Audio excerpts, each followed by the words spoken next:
Oh, so yesterday was not my finest hour, I guess, for a workout. In fact, I had two workouts yesterday.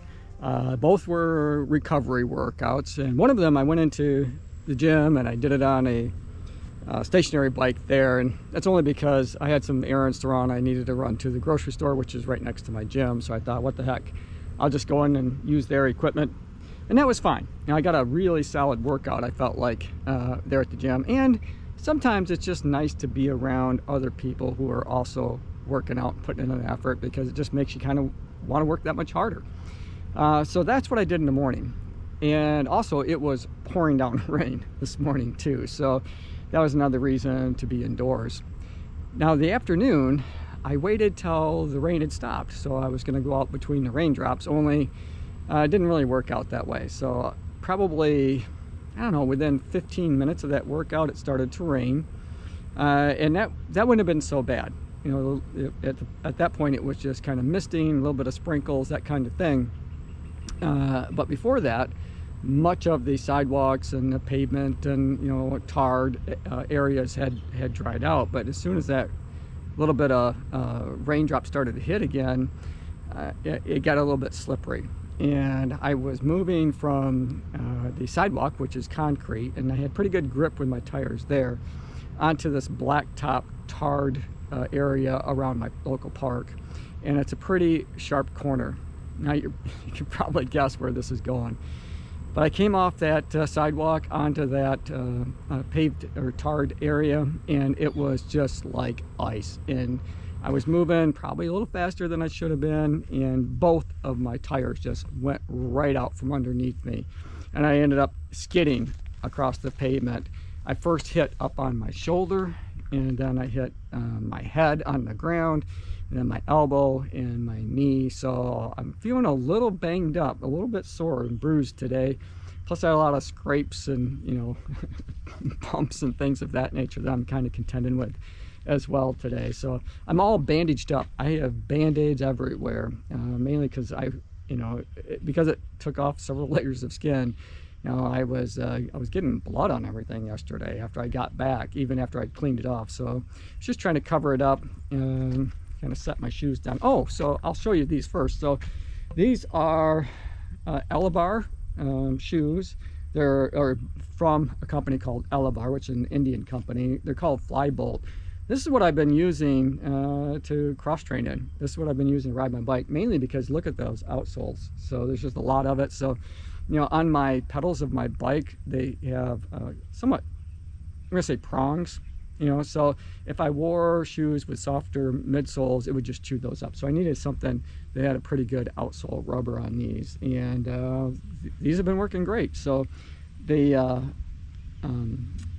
eyelet chain reminds me a lot of the Nike Pegasus, or at least, you know, some of the versions of the Pegasus. And the midsole reminds me a lot of the Reebok Forever Float Ride. The great thing about these is, you know, they're made from an Indian company who does other sporting goods. I think primarily like cricket, that kind of thing. But they got into the shoe industry a bit ago. And these are a pretty comfortable shoe, and I think they retail for about 3,000 Indian rupee. And that might sound like a lot, but if you put it into US dollars, I think that comes out to about $36, like 36 bucks. So, you know, they've been working out really well for me to ride my bike. So I just thought I'd point that out. The reason I have them out here is because at one point yesterday, after I'd wiped out, dusted myself off, kind of readjusted my brakes and everything else that went wrong from that wipeout, I went ahead and finished that workout. But I was at the start of it, so I had a good almost an hour yet to go. And about 3/4 of the way through, that little bit of mist turned into a full-blown rainstorm. I mean, it was coming down so hard. You know, cars, I'm sure, were pulling off to the side of the road because they wouldn't be able to see it to shed the water off their windshields enough. But I was wearing these, as I said, and they're soaked. And this has been overnight, and they're still really, really wet. So I'm out on my patio right now, and because it's going to be 80 degrees and sunny today. So, you know, this will be a good chance. This patio really heats up during the day, so it should help dry these out just a little bit quicker. And this patio, by the way, I built with my own 2 hands, so I'm very proud of that. I'm very proud of that. I built this about, maybe, gosh, 10 years ago now, and it's holding up terrific. Had a really good time building it. So little DIY project that I did on the house here when we moved in. Planted the pink hydrangea trees. I'll give you a quick tour of those. I know you guys are going, what the hell, Tim? This is a running channel and you're showing off pink hydrangea trees. But yeah, so they turned out really well. They're growing really good. You know, Kim and I planted those, you know, the same time that we built the patio, and then Kim planted this monster that I have to trim down every single year because it grows. It doesn't seem, no matter what I do, this thing just is a full-blown push. But what's great about this is it also attracts hummingbirds. So, and I love to watch those little hummingbirds, so that's just so much fun. So anyway, that's a quick tour of my backyard, I guess. This is also where the deer come in, because there's a park that's right next door that I often will start my workouts in, and it's a bit wooded on that side, so the deer will come right up out of that park area over there, come right in here, and unfortunately sometimes eat on my pink hydrangeas that I like so much. And they definitely will chew down the hostas that are planted underneath those hydrangea trees as well. So those hostas there usually get kind of mowed down too. So anyway, so I have got some interval work to do today on my bike. It's a format that I ran or did not that long ago. I don't know, maybe it might have been my last set of intervals, but it combines both time and distance. I've just converted it all over to time on my mountain bike. So I'm going to warm up for 10 minutes, of course, and then I'm going to try to get my heart rate up to threshold, which for me starts at about 146 beats per minute. So hopefully I'll be able to get into that zone for 10 minutes, have 90 seconds to recover, and then I'll ride hard for 5 minutes. Maybe not at threshold, but at my 10K pace. Have another 90 seconds to recover. I will repeat that 5 times. And then I will do another 10 at threshold, fingers crossed, and then after that it'll be 10 minutes to cool down. So it should be a lot of fun. I'm gonna just head right out to the country this time. Last time I tried to do some of that just around town here, and I ended up going out in this country stretch. It's pretty decent. It takes me just about that full 5 minutes or so to get from one end to the other with the warm-up and with the 90-second recover period. So basically, for those 5 minutes anyway, it's kind of down, take 90 seconds to recover, and then back, and that's 2, and so on, kind of going back and forth. So it's a fun place to be. It can be a little bit dicey at times because there's some blind corners, so I just have to be really careful about that. All right, I'm going to get into this workout. I think I've talked you guys' ear off a little bit on this intro, so we'll talk more throughout the workout. All right, I'm going to get into it. Oh goodness, so everything is still pretty soaked from yesterday. My gloves are really wet, but I'm gonna wear them anyway because I did save my bacon a little bit yesterday. I mentioned my shoulder and my head hitting the ground, and my elbow and my knee and all that kind of stuff, but my palm of my hand also caught the ground. And even though I was wearing my gloves, I did get a bit of a few abrasions there as well, but my gloves really did save the day. Otherwise, I think it could have been a whole lot worse. All right, I'm going to get into this one. Hopefully today will go a little better. So, looks like I won't be doing speed work on my mountain bike today. That crash yesterday apparently did some damage to my rear tire, which is, I don't know if you can see that or not, but it's broke. I'm not exactly sure what happened. I don't know. It looks like the bearings are shot in the back rear tire. Now, I do have thousands of miles on this bike, so it's certainly giving me more than my money's worth. And I might be able to, replace the rear tire or the axle on it somehow, or the rim or whatnot. But that's not something I'm going to decide today. I'll have to just take a look and see, see what it might take to fix it. But for today, I'm going to have to do whatever speed work I can, probably on a stationary bike, either in my living room or head back to the gym to get this one done.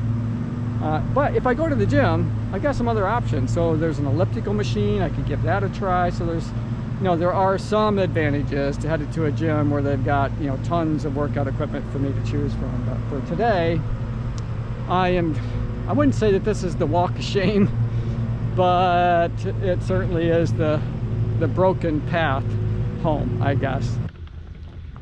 Oh, so it's a real bummer that I broke my bike, for sure.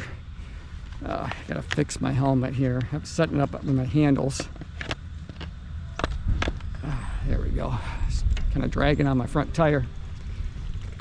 Oh, so, you know, like I was saying, it's a real bummer that I broke my bike, but I got thinking about that here on my walk back to the house, and I am really fortunate because yesterday, you know, when I had the accident and it was downpouring later on in that workout, if this would have happened then and I was going, you know, full out, I was riding some, you know, pretty fast paces there toward the end because of all the rain, I just wanted to get home, I could have really been hurt.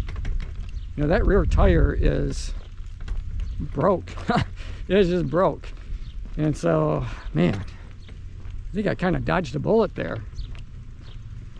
Thank my lucky stars. You know, it's unfortunate that it's broke, but I guess in some ways I'm glad that it happened today and not yesterday, for sure. Oh, so that workout was a little tough just to get started with it. You know, my bike broke down and I had to walk back home, figure out what I wanted to do to be able to get this workout in.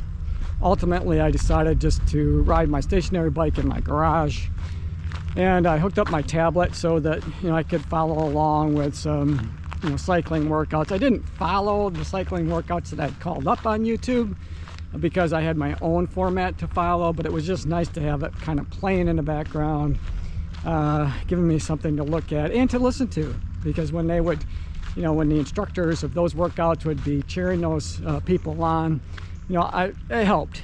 So all in all, I felt like I got a pretty solid workout.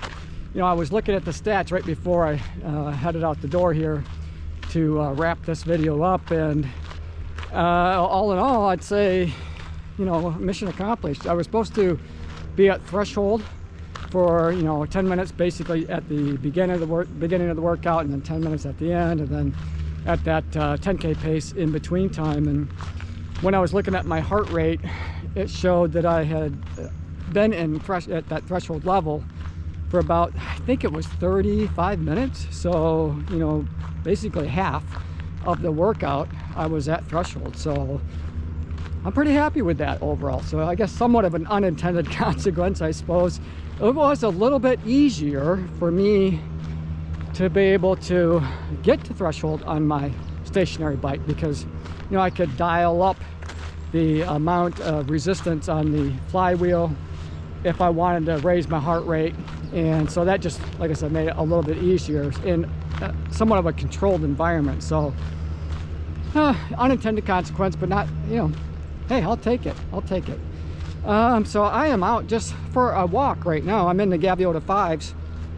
I'm going to do a walking review of these shoes since I'm not running, but many people do buy this shoe to walk in because it's a max cushion stability shoe. And, you know, I wanted to at least get some thoughts out there, even if it's related more to walking. All right, I got to stop for now because this guy is flying with the mower and making all kinds of racket. We'll pick it up here in just a minute. You know, I spend so much time, I feel like, either running hard or riding my bike hard. Kind of forgot about the joys of walking. It's so nice to be able to just go at an easy pace, enjoy, you know, just my surroundings, the nice weather, the cool breeze that's blowing right now, listening to the birds chirping, all that kind of good stuff. So that's something I think I need to make more time for and find some interesting places to go for a walk, and maybe take you guys along with me so you can see some of the, you know, some of the state park, a little bit more of that. You know, I've had you guys out there, out on a run, and, you know, sometimes when I'm working out on that mountain bike, but I think it might be kind of nice just to take a nice leisurely walk around the island and just kind of point out some of the features that my local state park has to offer. And then maybe head into my old stomping grounds in East Lansing on the campus of Michigan State University. Kind of maybe show you guys around there too. Kind of reconnecting with the joys of walking. Oh, no, I love it. And you know what? I think it's good exercise for my abductors, which is something that I'm working on right now. Oh, so I did add in, you know, a number of strengthening exercises after trying to run on the treadmill on Monday, and realized that, you know, my hip flexor's doing pretty good, but my abductors definitely need a little bit more time, not just to heal, but I need to do some strengthening, and I need to work on a little bit more flexibility there. Thought I was doing enough, but I clearly need to do more. So I added in a few things to help me out with that. All right, that's it for today. Hey, you guys, thanks for making it to the end of this video. I hope you guys enjoyed it. I sure enjoyed making it for you. As always, run tall, run strong, be kind to one another. Thanks for watching, and I'll see you tomorrow. And don't forget that if you want to be featured in an upcoming video, you can send me audio or video file to runtall2020@gmail.com.